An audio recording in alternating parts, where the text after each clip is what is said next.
ശബരിമല സ്വർണ്ണ കവർച്ചാ കേസിൽ പ്രതിസ്ഥാനത്ത് നിൽക്കുന്ന സ്മാർട്ട് ക്രിയേഷൻസിന്റെ വക്കീൽ ഇനി ദേവസ്വം വകുപ്പിന്റെ പ്രത്യേക അഭിഭാഷകൻ അഡ്വക്കേറ്റ് കെ.ബി. പ്രദീപിനാണ് ഹൈക്കോടതിയിലെ സ്പെഷ്യൽ ഗവൺമെന്റ് പ്ലീഡറായി നിയമനം ലഭിച്ചത്.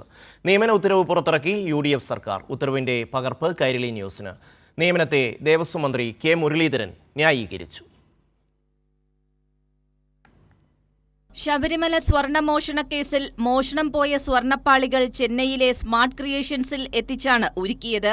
ഇതിൽ സ്മാർട്ട് ക്രിയേഷൻസിന്റെ CEO അടക്കം പ്രതിയുമാണ്. സ്മാർട്ട് ക്രിയേഷൻസിന് വേണ്ടി ഹൈക്കോടതിയിൽ ഹാജരായ അഭിഭാഷകനാണ് അഡ്വക്കേറ്റ് കെ.ബി. പ്രദീപ്. ഇതേ പ്രദീപിനെയാണ് ഇപ്പോൾ UDF സർക്കാർ ദേവസ്വം വകുപ്പിന്റെ അഭിഭാഷകനാക്കിയിരിക്കുന്നത്. ഹൈക്കോടതിയിലെ സ്പെഷ്യൽ ഗവൺമെന്റ് പ്ലീഡറായിട്ടാണ് പ്രദീപിനെ നിയമിച്ച് സർക്കാർ ഉത്തരവിറക്കിയത്. ദേവസ്വം വകുപ്പിന് ഇതുവരെ ഉണ്ടായിരുന്നത് സീനിയർ ഗവൺമെന്റ് പ്ലീഡർ ആയിരുന്നു. എന്നാൽ കെ.ബി. പ്രദീപിനെ നിയമിച്ചതാകട്ടെ സ്പെഷ്യൽ ഗവൺമെന്റ് പ്ലീഡർ എന്ന നിലയിൽ പ്രത്യേക പദവി നൽകിയാണ്. നിയമനത്തെ ദേവസ്വം മന്ത്രി കെ. മുരളീധരൻ ന്യായീകരിച്ച് രംഗത്തെത്തുകയും ചെയ്തു.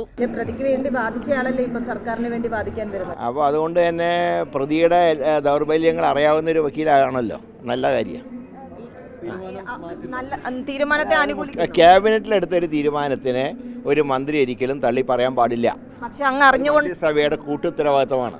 ഞാൻ ഈ കാര്യത്തിൽ പൂർണ്ണമായിട്ട് സ്വാതന്ത്ര്യം മുഖ്യമന്ത്രിക്ക് വിട്ടുകൊടുത്തിരുന്നു നേരത്തെ തന്നെ. പ്രതിപക്ഷത്തായിരുന്നപ്പോൾ LDFനെ ശബരിമല സ്വർണ്ണമോഷണ കേസിൽ പ്രതിസ്ഥാനത്തെത്തിക്കാനായിരുന്നു UDF നീക്കം. ഭരണപക്ഷത്തായപ്പോഴാകട്ടെ പ്രതിക്ക് വേണ്ടി വാദിച്ചയാളെ സർക്കാരിന് വേണ്ടി നിയോഗിക്കുന്ന നടപടിയാണ് UDF സ്വീകരിച്ചത്.